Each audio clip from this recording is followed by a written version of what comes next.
مشرق میں کسی بھی تہوار کا تصور مٹھائی کے بغیر ادھورا ہوتا ہے۔ عید ہو یا دیوالی، مٹھائی کا ہونا لازمی قرار پاتا ہے، اور یہی وجہ ہے کہ مٹھائی دیکھتے ہی تقریباً اکثریت کے منہ میں پانی بھر آتا ہے۔ لیکن کیا آپ یہ بات جانتے ہیں کہ مٹھائی جنات کا بھی پسندیدہ کھانا ہے؟ حیدرآباد میں یوں تو کئی چیزیں بہت مشہور ہیں، لیکن وہاں کی مٹھائیوں کی تو بات ہی الگ ہے۔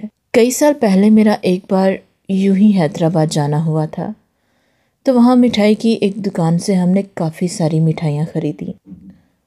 اب جب میں حیدرآباد پر لکھنا شروع ہوئی ہوں تو مجھے اس دکان کے مالک کی کہی ایک بات یاد آئی۔ وہ اپنے سیلز مین سے کہہ رہے تھے، آج جمعرات ہے، وضو کر کے برفی کے 15 تھال الگ کر دینا۔ مجھے تب بڑی حیرت ہوئی کہ اتنی برفی کون کھاتا ہے اور وضو کر کے کیوں نکالی جائے، کیونکہ مجھے بذات خود برفی بالکل نہیں پسند۔ اس بات کو یاد کر کے میں نے سوچا کہ کیوں نہ کسی کو اس مٹھائی کی دکان پر بھیجا جائے اور ان سے ماجرا پتہ کیا جائے۔ بات ایسی تھی کہ وہ اگر بتاتے تو ان کی دکانداری خطرے میں پڑنے کا اندیشہ تھا، اس لیے انہوں نے ہم سے استدعا کی کہ ان کی دکان کا نام شو نہ کیا جائے۔ اس لیے میں یہاں ان کی دکان کا نام نہیں بتا رہی، صرف یہ کہہ سکتی ہوں کہ ان کی دکان کا شمار حیدرآباد کی چند بڑی دکانوں میں ہوتا ہے۔ قصہ کیا تھا، آئیے انہی سے سنتے ہیں۔ مٹھائی کی یہ دکان ہماری پشتینی ہے۔ مجھ سے پہلے میرے والد اور ان سے پہلے میرے دادا بھی یہی کام کرتے تھے۔ یہ واقعہ میرے دادا نے میرے والد کو سنایا تھا اور ساتھ ہی ایک تاکید بھی کی تھی۔ وہ تاکید میں بعد میں بتاؤں گا، پہلے وہ واقعہ سن لیں۔ میرے دادا ایک نہایت پرہیزگار انسان تھے۔ 5 وقت کی نماز کے علاوہ وہ بہت مختلف وظائف بھی کرتے تھے۔ صبح جیسے ہی ہماری مٹھائی کی دکان کھلتی، دادا پہلے دکان میں اگربتی جلاتے اور گلے اور بیٹھنے سے پہلے کچھ وظائف پڑھ کر کام کا آغاز کرتے تھے۔ ان کا یہ ماننا تھا کہ یہ ہماری روزی کی جگہ ہے، اس کی عزت کرنا ہی ہماری کامیابی کا باعث بنے گا۔ شاید یہی وجہ تھی کہ ہماری دکان کی مٹھائیوں کی بڑی دھوم تھی۔ لوگ دور دور سے یہاں مٹھائی خریدنے آتے تھے۔ وہ جمعرات کی ایک شام تھی، دادا دکان پر بیٹھے تھے۔ اس وقت مغرب کا ٹائم تھا اور دادا ابھی نماز پڑھنے جانے کا سوچ ہی رہے تھے کہ سفید براق شلوار قمیض میں ایک صاحب دکان میں داخل ہوئے۔ ان کے داخل ہوتے ہی پوری دکان عطر کی بڑی اچھی خوشبو سے مہک اٹھی۔ اس مہک سے چونک کر میرے دادا نے سر اٹھا کر انہیں دیکھا۔ وہ صاحب متعدد سے چلتے میرے دادا کے پاس آئے اور ادب سے بولے، بڑے صاحب، آپ کا کافی نام سنا ہے، ہمارے یہاں کل نیاز ہے، اسی سلسلے میں حاضر ہوا ہوں۔ میں 20 تھال برفی کے درکار ہیں، کل عصر میں آ کر لے جاؤں گا۔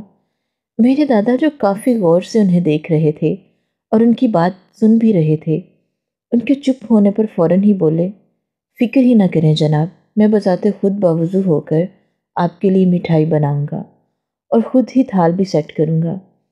میرے دادا کی یہ بات سن کر اس شخص کے چہرے پر مسکراہٹ پھیلی۔ میں نے آپ کا ذکر بالکل صحیح سنا ہے، آپ واقعی با علم ہیں۔ یہ سن کر میرے دادا ادب سے بولے، بس جی، اللہ کی عنایت ہے، ذرے کو آفتاب بنا دیا ہے۔ لیکن حیرت مجھے اس بات پر ہے کہ کیا آپ کے یہاں بھی نیاز ہوتی ہے؟ اس پر اس شخص نے جواب دیا، اللہ تو ہمارے بھی ہے نا شیخ صاحب۔ یہ سن کر میرے دادا نے اس بات میں سر ہلا دیا۔ آپ کل عصر کے وقت تشریف لے آئیے گا، انشاءاللہ آپ کو شکایت نہیں ہوگی۔ وہ شخص یہ سن کر پھر کچھ نہیں بولا، چپ چاپ اسی وقت مٹھائی کا سارا ہدیہ دیا اور چلا گیا۔ میرے والد بھی اسی وقت دکان پر موجود تھے اور دادا کے برابر ہی بیٹھے تھے۔ اس شخص کے جانے کے بعد انہوں نے دادا سے پوچھا کہ کیا وہ شخص انہیں یا وہ اس شخص کو جانتے ہیں، جس پر میرے دادا نے ان سے کہا کہ وہ گھر جا کر اس بارے میں بات کریں گے۔ رات کے کھانے کے بعد میرے دادا نے میرے والد کو اپنے پاس بلایا اور ان سے کہا، جو میں تمہیں بتا رہا ہوں بیٹا، اسے غور سے سننا اور ہمیشہ یاد رکھنا۔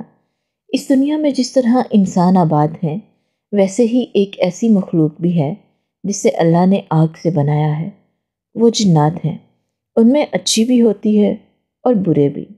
آج شام کو جو شخص ہماری دکان پر آئے تھے، ان کا تعلق بھی انسانوں میں سے نہ تھا، لیکن چونکہ ان کے پاس بھید بدلنے کی کوئی طاقت نہیں تھی، اس لیے وہ انسان کے روپ میں ہماری دکان آئے تھے۔ لیکن ابا، آپ کو کیسے پتہ لگا کہ وہ جن ہے؟ یہ سن کر میرے والد نے ڈرتے ہوئے پوچھا۔ اس پر میرے دادا نے مسکراتے ہوئے جواب دیا، بیٹا جی، یہ جو میں تھوڑے بہت وظائف پڑھتا رہتا ہوں، یہ اس کی ہی برکت ہے۔ اوپر والے نے تھوڑا کرم بنایا ہوا ہے۔ یاد کرو جب وہ دکان میں داخل ہوئے تو عطر کی کیسی تیز مہک نے پوری دکان کو اپنی لپیٹ میں لے لیا تھا، اور پھر جب میں نے نظر اٹھا کر دکان میں لگے شیشے میں دیکھا تو وہاں ان کا عکس ہی نہیں تھا۔ میں فوراً سمجھ گیا کہ وہ انسان نہیں ہے، کیونکہ جنات شیشے میں دکھائی نہیں دیتے۔ کل وہ اپنی مٹھائیاں لینے پھر آئیں گے، اس لیے انہیں دیکھ کر بالکل نہیں گھبرانا۔ میرے دادا کی یہ بات سن کر میرے والد، جو اس وقت بالکل نوجوان تھے، انہوں نے دکان جانے سے صاف منع کر دیا۔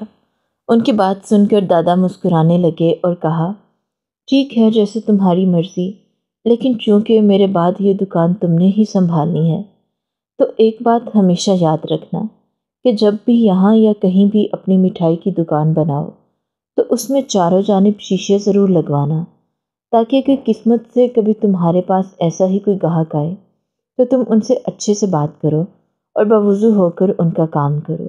وہ بھی اللہ والے ہوتے ہیں، ہمارے کام سے خوش ہوں گے تو روزی کی برکت کے لیے دعا کریں گے۔ اگلے دن عصر کے وقت وہ صاحب پھر آئے۔ میرے والد اس دن دکان نہیں گئے، لیکن میرے دادا نے وعدے کے مطابق باوضو ہو کر خود ان کا آرڈر تیار کیا اور نہایت عزت و احترام سے انہیں پیش کیا۔ وہ صاحب ہمارے یہاں سے بہت خوش ہو کر گئے۔ وہ دن ہے اور آج کا دن ہے، ایسا لگتا ہے کہ جیسے اللہ ہم پر مہربان ہے۔ ہماری مٹھائیوں کی دکان بہت اچھی چل رہی ہے۔ میرے دادا کی حیات میں وہ 2 دفعہ ان کے پاس آئے۔ دادا کے انتقال کے بعد میرے والد نے دادا کی ہر بات پر بخوبی عمل کیا۔ ہماری ہر برانچ میں چاروں جانب شیشے لگے ہوتے ہیں، جبکہ اگر ایسا کوئی آرڈر آتا تو میرے والد باوضو ہو کر ہی ہر چیز تیار کرتے۔ ان کی یہ بات سننے کے بعد میں نے غور کیا کہ آپ پاکستان کے کسی بھی شہر کی کسی بھی مٹھائی کی دکان پر چلے جائیں، آپ کو چاروں جانب شیشے لگے نظر آئیں گے۔ ان شیشوں کا ہونا ہر دکان کے لیے لازمی ہے۔